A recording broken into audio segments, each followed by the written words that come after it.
গজলটা বলছি কারণ এটার পিছনে একটা ছোট গল্প আছে। 2018 সালে যখন কোটা আন্দোলন হয় সেই সময় আমরা সবাই মাত্র ইন্টারে পড়াশোনা করছি। তো তখন সান্দিরায় কথা বলছিল, সেই সান্দিরা হচ্ছে আমার সেই সময় সহযোগী।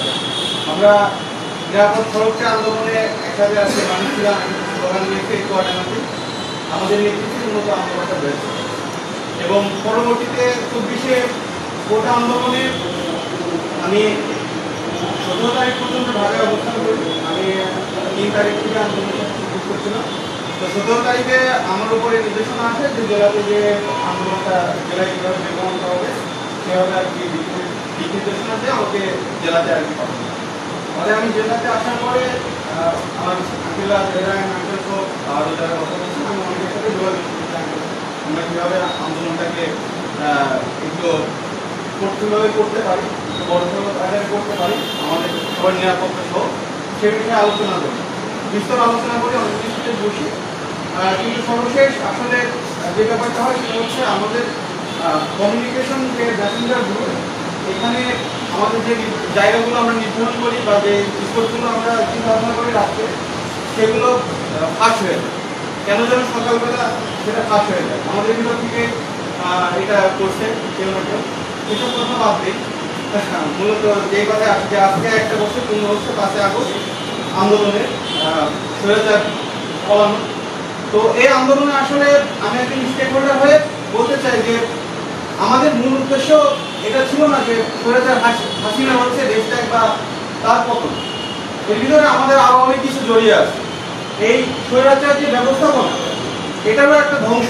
রাষ্ট্রযন্ত্রের যে এত বছর ধরে ঘুরে গিয়ে জনগণ ছাত্র সবাই যে তার অধিকার, যে ন্যূনতম অধিকার, বেসিক অধিকার, এই জিনিসটা যে হারিয়ে গিয়েছে জানেই না, সেটা যেন তারা ফিরিয়ে পায় এই আকাঙ্ক্ষাতেই গত বছর আজকের এই সময়টাতে এই সময়গুলোতে বাংলাদেশের প্রত্যেকটা মানুষ, শ্রমিক, কুলি, মজুর, রিক্সা চালক, সরকারি কর্মকর্তা, বেসরকারি কর্মকর্তা, ছাত্র জনতা, বাবা মা চাচা খালু সবাই মাঠে নেমেছিল। কিন্তু গত 1 বছরে এই অন্তর্বর্তীকালীন সরকার সেই আকাঙ্ক্ষা ন্যূনতম পরিমাণ বাস্তবায়ন করতে পারিনি বলে আমরা মনে করছি। তো আমরা সেই জায়গা থেকে বলতে চাই যে একটি বিপ্লবের সূত্র হয়েছে, একটি অভ্যুত্থান হয়েছে যেখানে একজন ব্যক্তি, একজন স্বৈরাচার এই দেশ ছেড়ে পালিয়েছে। কিন্তু তার দোষর সেই রাষ্ট্রযন্ত্র যারা চালায় তারা সবাই এই দেশে এখন পর্যন্ত অবস্থান করছে। সামনের দিন বড় একটি বিপ্লব হতে যাচ্ছে ইনশাআল্লাহ এই ছাত্র জনতার হাত ধরে। অনেকেই এই গণ অভ্যুত্থানের পরে রাজনৈতিক দলে অংশগ্রহণ করেছে। অনেক ছাত্র নেতারা সম্ভাবনার একটা উদ্দেশ্য বাংলাদেশের একটা বড় অংশ ছাত্র নেতাদের একটা সম্ভাবনা দ্বার খুলেছিল। কিন্তু এই 1 বছরে আমরা দেখছি যে অনেকেই হারিয়ে যাচ্ছে, অনেকেই তার জায়গা থেকে সরে গিয়েছে, আবার অনেকেই রাজনৈতিক দলগুলোতে অংশগ্রহণ করেছে।